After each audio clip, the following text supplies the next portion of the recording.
मोहनलाल नाम का एक बुजुर्ग आदमी था। उसकी उम्र करीब 62 साल हो चुकी थी।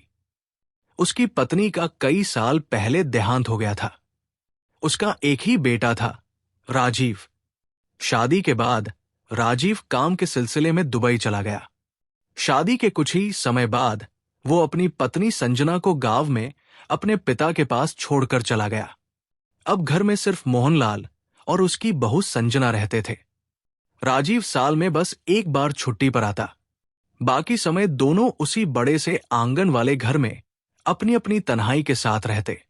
एक सुबह संजना ने ससुर जी के लिए डाइनिंग टेबल पर चाय रखी। मोहनलाल ने कप उठाया और इशारे से उसे भी पास बैठने को कहा। थोड़ी देर की खामोशी के बाद वो गंभीर आवाज में बोले, बेटी, मैं बहुत अकेला हो गया हूं। अब ये तन्हाई सहन नहीं होती। सोचता हूं दोबारा शादी कर लूं। आखिर कब तक यूं अकेले जीऊं? संजना एक पल को चौंकी, फिर हल्की मुस्कान के साथ बोली, अरे ससुर जी, इस उम्र में कौन शादी करेगा? और आप अकेले कहां हैं? मैं तो यही हूं।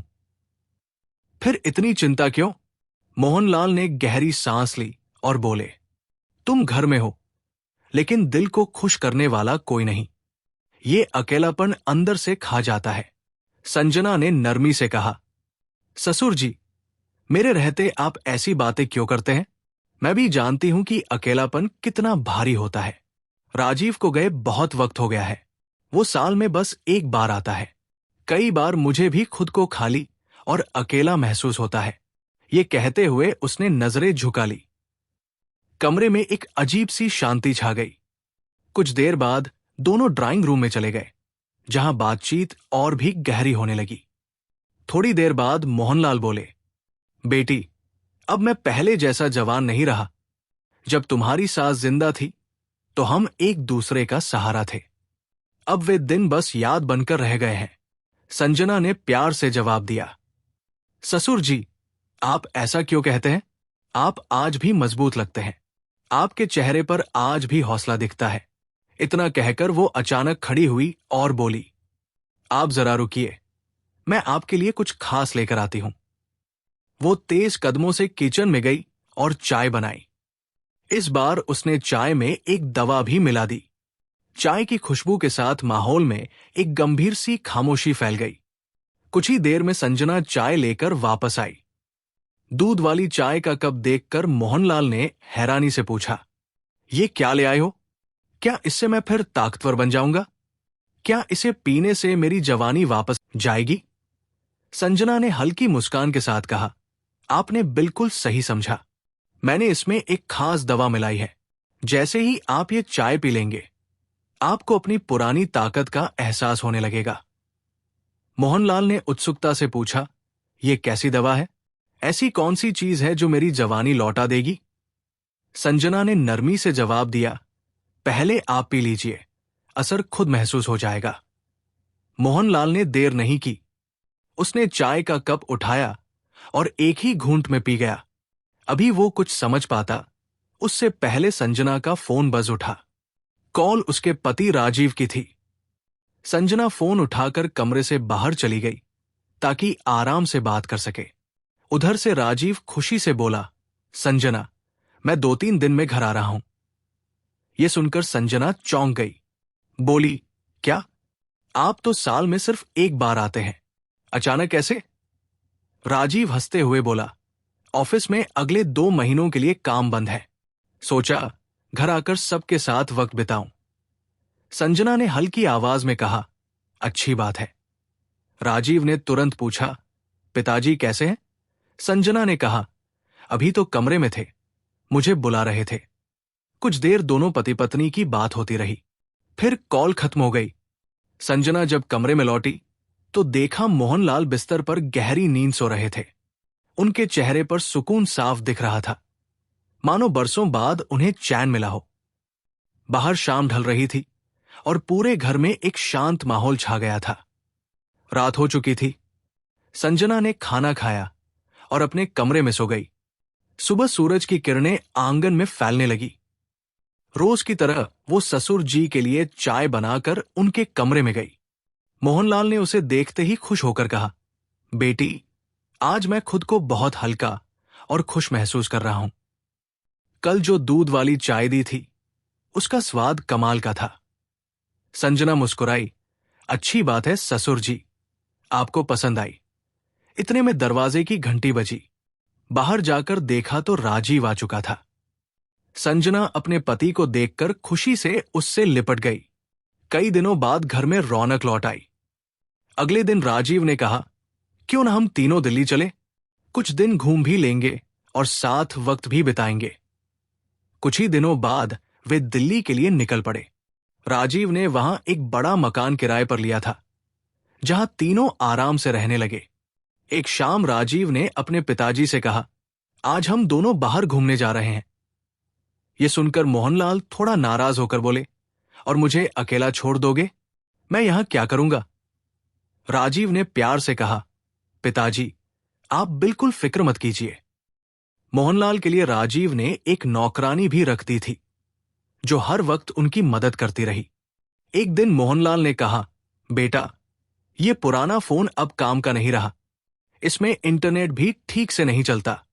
मुझे एक नया स्मार्टफोन दे दो, ताकि मैं दुनिया की खबरें देख सकूं और वीडियोस भी देख सकूं। राजीव तुरंत बाजार गया और एक नया स्मार्टफोन लेकर लौटा। उसने खुशी से कहा, लीजिए अब्बा जी, अब आप दुनिया की हर चीज अपने हाथ में रख सकते हैं।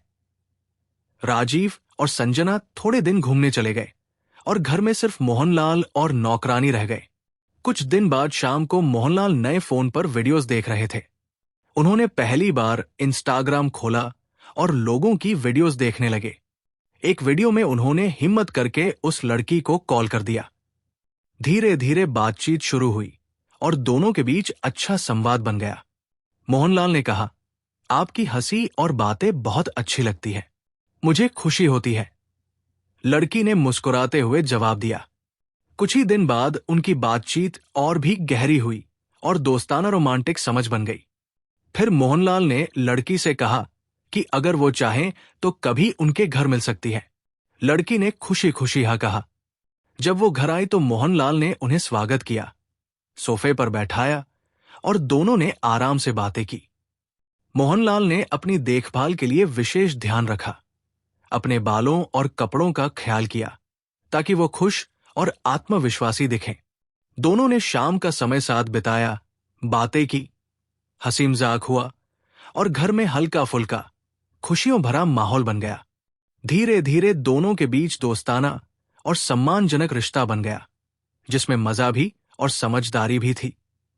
अगले कुछ दिन मोहनलाल और लड़की ने सिर्फ दोस्ताना और सम्मानजनक मुलाकातें की और मोहनलाल को एक नई उमंग और खुशी का एहसास होने लगा। मोहनलाल ने कोर्ट में शादी करके लड़की को अपनी पत्नी बना लिया। उसके बाद घर का माहौल पूरी तरह बदल गया। राजीव और संजना कमरे में बैठकर हैरानी और चुप्पी से एक दूसरे को देख रहे थे। मोहनलाल ने मुस्कुराते हुए कहा, आओ, तुम दोनों को मेरी नई पत्नी से मिलवाता हूं। ये अब तुम्हारी मां है। लड़की ने हंसते हुए जवाब दिया, जी हां, मेरा भी एक बेटा और बहू है। राजीव के चेहरे पर चौंक और अविश्वास का भाव साफ नजर आया। मोहनलाल ने संजना की ओर देखकर कहा, बहू, हम दोनों अपने कमरे में चले जाएंगे, खाना वही ले आना। शाम को लड़की ने खुशी से कहा, आज हमारी शादी का पहला दिन है, क्यों ना हम खाना होटल में खाएं। दोनों होटल गए, कमरा बुक किया और रात वही गुजारी। सुबह जब राजीव बाप के कमरे में झांका तो कमरे में कोई नहीं था। थोड़ी देर बाद संजना ने चाय लेकर आई।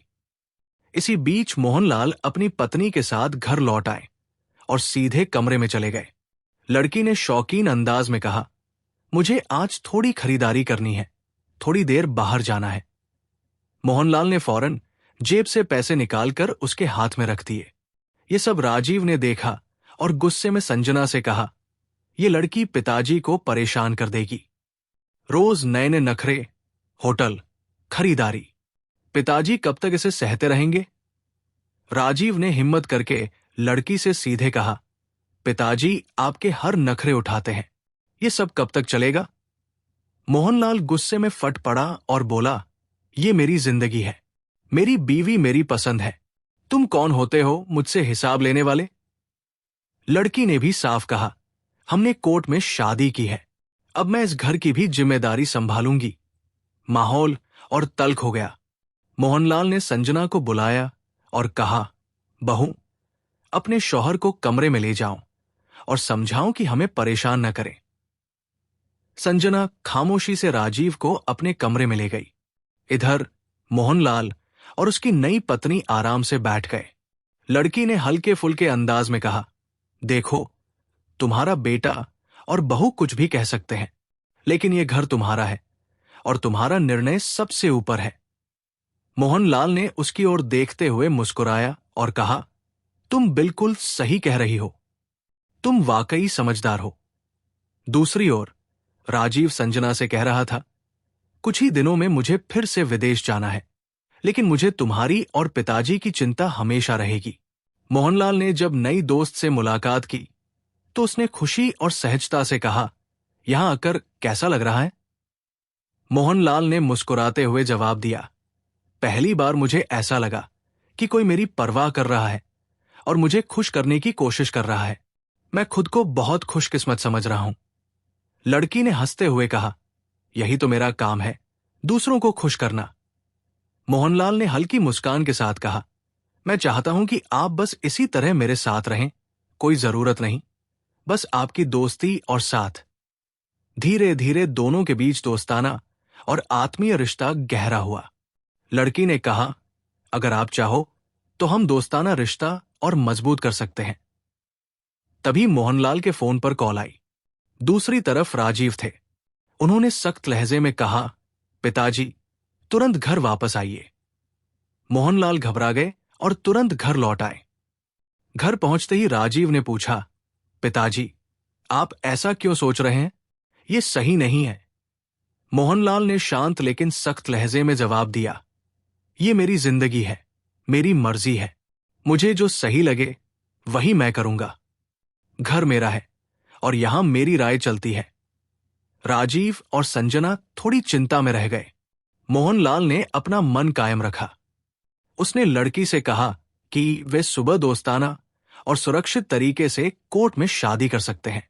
रात को दोनों घर लौट आए। सुबह मोहनलाल पूरी तैयारी के साथ कोर्ट जाने लगे। राजीव ने रोका और चिंता जताई, पिताजी, मुझे डर है कि यह फैसला आपको मुश्किल में डाल सकता है। मोहनलाल ने धैर्यपूर्वक कहा, यह मेरी जिंदगी है, मैं अपने फैसले खुद लूंगा। आपकी चिंता मैं समझता हूं, लेकिन मेरा निर्णय मेरा ही होगा। राजीव ने खामोशी से सिर हिलाया। मोहनलाल ने दरवाजा खोलकर अपने मन का निर्णय पूरा किया और कोर्ट की ओर चल पड़े। मोहनलाल ने कोर्ट में शादी करके लड़की को अपनी पत्नी बना लिया। उसके बाद घर का माहौल पूरी तरह बदल गया। राजीव और संजना कमरे में बैठकर हैरानी और चुप्पी से एक दूसरे को देख रहे थे। मोहनलाल ने मुस्कुराते हुए कहा, आओ, तुम दोनों को मेरी नई पत्नी से मिलवाता हूं। ये अब तुम्हारी मां है। लड़की ने हंसते हुए जवाब दिया, जी हां, मेरा भी एक बेटा और बहू है। राजीव के चेहरे पर चौंक और अविश्वास का भाव साफ नजर आया। मोहनलाल ने संजना की ओर देखकर कहा, बहू, हम दोनों अपने कमरे में चले जाएंगे, खाना वही ले आना। शाम को लड़की ने खुशी से कहा, आज हमारी शादी का पहला दिन है, क्यों ना हम खाना होटल में खाएं। दोनों होटल गए, कमरा बुक किया और रात वही गुजारी। सुबह जब राजीव बाप के कमरे में झांका तो कमरे में कोई नहीं था। थोड़ी देर बाद संजना ने चाय लेकर आई। इसी बीच मोहनलाल अपनी पत्नी के साथ घर लौट आए और सीधे कमरे में चले गए। लड़की ने शौकीन अंदाज में कहा, मुझे आज थोड़ी खरीदारी करनी है, थोड़ी देर बाहर जाना है। मोहनलाल ने फौरन जेब से पैसे निकालकर उसके हाथ में रख दिए। ये सब राजीव ने देखा और गुस्से में संजना से कहा, ये लड़की पिताजी को परेशान कर देगी। रोज नए नए नखरे, होटल, खरीदारी, पिताजी कब तक इसे सहते रहेंगे? राजीव ने हिम्मत करके लड़की से सीधे कहा, पिताजी आपके हर नखरे उठाते हैं, ये सब कब तक चलेगा? मोहनलाल गुस्से में फट पड़ा और बोला, ये मेरी जिंदगी है, मेरी बीवी मेरी पसंद है, तुम कौन होते हो मुझसे हिसाब लेने वाले? लड़की ने भी साफ कहा, हमने कोर्ट में शादी की है, अब मैं इस घर की भी जिम्मेदारी संभालूंगी। माहौल और तल्ख हो गया। मोहनलाल ने संजना को बुलाया और कहा, बहू, अपने शौहर को कमरे में ले जाओ और समझाओ कि हमें परेशान न करें। संजना खामोशी से राजीव को अपने कमरे में ले गई। इधर मोहनलाल और उसकी नई पत्नी आराम से बैठ गए। लड़की ने हल्के फुल्के अंदाज में कहा, देखो, तुम्हारा बेटा और बहू कुछ भी कह सकते हैं, लेकिन यह घर तुम्हारा है और तुम्हारा निर्णय सबसे ऊपर है। मोहनलाल ने उसकी ओर देखते हुए मुस्कुराया और कहा, तुम बिल्कुल सही कह रही हो, तुम वाकई समझदार हो। दूसरी ओर राजीव संजना से कह रहा था, कुछ ही दिनों में मुझे फिर से विदेश जाना है, लेकिन मुझे तुम्हारी और पिताजी की चिंता हमेशा रहेगी। राजीव बेचैनी से बोला, मुझे हर पल यही चिंता खाई जा रही है, ये औरत पिताजी को पूरी तरह बर्बाद कर देगी। संजना ने गहरी सांस लेते हुए कहा, अगर माँ जी आज जिंदा होती तो शायद हमें ये दिन कभी देखने ही न पड़ते, लेकिन तुम फिक्र मत करो, मैं पिताजी का ध्यान रखूंगी। ये कहकर संजना किचन की ओर बढ़ी, लेकिन पहले वो अपने ससुर के कमरे के बाहर रुकी और धीरे से बोली, पिताजी, मैं राजीव के लिए चाय बना रही हूं, क्या आपके लिए भी ले आऊं? मोहनलाल कुछ कहते उससे पहले ही उसकी नई पत्नी ने जल्दी से कहा, हां बहू, हमारे लिए भी चाय ले आना। संजना बिना कुछ बोले चाय बनाने चली गई। उसने चाय तैयार कर ससुर के कमरे में टेबल पर रख दी, फिर वापस आकर राजीव को चाय दी और धीमी आवाज में बताया, पिताजी और वो औरत कमरे में बैठे हैं। राजीव ने गुस्से में दांत भींचते हुए कहा, पहले पिताजी अकेले रहते थे, अब इसके साथ। लगता है सुबह होते ही फैसला करना पड़ेगा, या तो हम इस घर में रहेंगे या वो औरत। रात को नौकरानी ने खाना बनाकर डाइनिंग टेबल पर लगा दिया। राजीव और संजना ने साथ बैठकर खाना खाया। इसके बाद राजीव ने नौकरानी से कहा, पिताजी और उनकी पत्नी का खाना कमरे में पहुंचा दो। नौकरानी जब खाना लेकर कमरे में गई तो अंदर का हाल देखकर चौंक गई। मोहनलाल और उसकी नई पत्नी दोनों पूरी तरह बेखबर हालत में थे। मोहनलाल ने भारी आवाज में कहा, आज से मेरी पत्नी का खास ध्यान रखना। नौकरानी चुपचाप बाहर आ गई। राजीव और संजना भी थककर अपने कमरे में सो गए। अगली सुबह राजीव बहुत पहले जाग गया था। वो परेशान बैठा था। संजना ने चाय दी तो राजीव ने सख्त लहजे में कहा, आज सब साफ हो जाएगा, या तो हम इस घर में रहेंगे या फिर वो औरत। आज फैसला होगा। उसी वक्त मोहनलाल और उसकी पत्नी कमरे से बाहर आए। मोहनलाल ने आवाज दी, बहू, हमें भी चाय दे दो। संजना ने चाय का कप उनके हाथ में दिया। तभी वो औरत मुस्कुराते हुए बोली, आपकी बहू तो बहुत ही अच्छी है, और सुनो, आज दोपहर का खाना हम होटल में खाएंगे। राजीव ने ये बात सुन ली। वो खुद पर काबू नहीं रख सका और गुस्से में बोला, पिताजी, ये रोज का तमाशा कब तक चलेगा? हर दिन होटल, हर दिन वही फरमाइशें। जो ये कहती है आप वही करते हैं।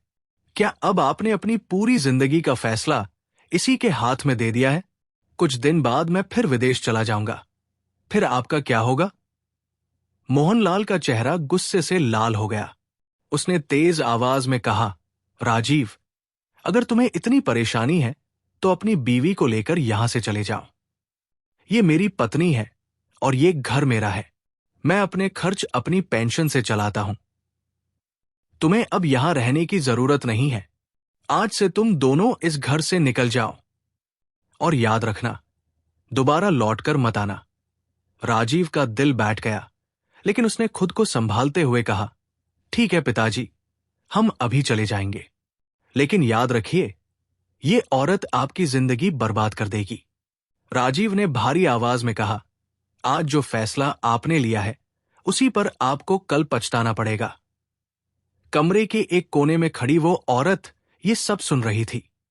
वो हल्की हंसी के साथ बोली, अरे, आप दोनों बाप बेटे आपस में क्यों लड़ रहे हैं? अगर मेरी वजह से झगड़ा है तो मैं चली जाती हूं। मोहनलाल ने तुरंत हाथ उठाकर कहा, नहीं, तुम कहीं नहीं जाओगी, ये दोनों जाएंगे। राजीव और संजना, अभी इसी वक्त मेरा घर छोड़ दो। राजीव के दिल को गहरी चोट लगी, लेकिन संजना ने उसका हाथ पकड़ते हुए कहा, चलो, आज से हम इस घर में नहीं रहेंगे। दोनों अपने कमरे में गए। संजना ने बैग निकाला और कपड़े समेटने लगी। भर्राई आवाज में बोली, राजीव, अब हम कहाँ रहेंगे? ये घर तो अब हमारा नहीं रहा। राजीव ने थके हुए स्वर में कहा, अब एक ही रास्ता है, हम वापस विदेश चले जाते हैं। पिताजी ने खुद ही हमसे रिश्ता तोड़ लिया है। संजना की आंखों में आंसू भर आए। वो धीमे से बोली, लेकिन पिताजी का क्या होगा? राजीव ने दर्द भरी मुस्कान के साथ कहा, आज उन्होंने तय कर लिया है कि हम उनके लिए अजनबी हैं। अब ये घर सिर्फ उनका है। दोनों बैग उठाकर चुपचाप घर से निकल गए। दरवाजा बंद करते वक्त संजना ने आखिरी बार पीछे मुड़कर देखा, जैसे सालों की यादों को अलविदा कह रही हो। वक्त बीतता गया। राजीव और संजना विदेश लौट गए। उधर मोहनलाल अपनी नई पत्नी के साथ अकेले रहने लगा। कभी घर में बैठे रहते, कभी बाहर खाने चले जाते। नौकरानी रोज सब देखती और मन ही मन दुखी होती। फिर एक शाम ऐसा हुआ जिसने मोहनलाल की दुनिया हिला दी। मोहनलाल ने कहा, हम दोनों के लिए चाय बना दो। औरत मुस्कुराई, आज मैं खुद चाय बनाऊंगी। वो किचन में गई और नौकरानी से बोली, आज तुम जाओ, मैं सब संभालूंगी। नौकरानी चुपचाप चली गई। औरत ने जल्दी से चाय बनाई। मोहनलाल ने खुशी से चाय पी और बोला, आज की चाय तो बहुत अच्छी है। कुछ ही देर में उसकी आंखें भारी होने लगी और वो बिस्तर पर लेट गया। मौका देखकर औरत ने अलमारी खोली, सारे गहने और नकदी बैग में भरी और चुपचाप घर से निकल गई। रात काफी बीतने के बाद मोहनलाल की आंख खुली। कमरा अस्त व्यस्त था। उसने चारों ओर देखा, लेकिन वो औरत कहीं नहीं थी। अलमारी खोली तो अंदर सब खाली था। गहने और पैसे सब गायब। घबराकर उसने फोन किया, लेकिन मोबाइल बंद मिला। नौकरानी कमरे में आई तो मोहनलाल ने बदवासी में पूछा, वो कहाँ है? नौकरानी ने कहा, बाबूजी, शाम को उसने कहा था कि आज खाना और चाय वही बनाएगी। ये सुनते ही मोहनलाल सिर पकड़कर बैठ गया। कुछ देर बाद वो सीधा पुलिस थाने पहुंचा और इंस्पेक्टर के सामने रोते हुए सारी बात बताने लगा। मोहनलाल रोते हुए बोला, साहब, उस लड़की ने मुझसे शादी का नाटक किया। कल रात उसने चाय में नशीली दवा मिलाई, मुझे बेहोश कर दिया और घर के सारे गहने व पैसे लेकर भाग गई। इंस्पेक्टर ने ठंडे स्वर में पूछा, उस लड़की की उम्र कितनी होगी? मोहनलाल ने शर्म से सिर झुकाते हुए कहा, करीब 25 साल। इंस्पेक्टर हल्की हंसी के साथ बोला, आप 62 साल के हैं और आपने 25 साल की लड़की से शादी कर ली? क्या आपको जरा भी शक नहीं हुआ कि यह सब धोखा हो सकता है? खैर, रिपोर्ट दर्ज की जा रही है। रिपोर्ट लिखवाने के बाद मोहनलाल घर लौट आया। उसका मन बहुत घबराया हुआ था। वो बार बार उस लड़की को फोन करता रहा, लेकिन मोबाइल बंद मिला। उसी समय उसे अपने बेटे राजीव की बातें याद आने लगी कि ये लड़की एक दिन उसे बर्बाद कर देगी।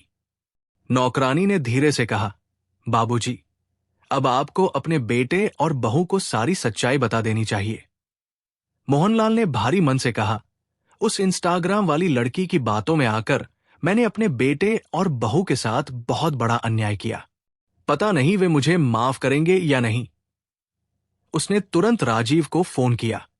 उधर विदेश में बैठे राजीव ने कॉल उठाई और सख्त आवाज में कहा, पिताजी, अब और क्या बाकी रह गया है? मोहनलाल की आवाज कांप रही थी। बेटा, मैं माफी के लायक नहीं हूं, लेकिन देर से ही सही, आज मुझे अपनी गलती समझ आ गई है।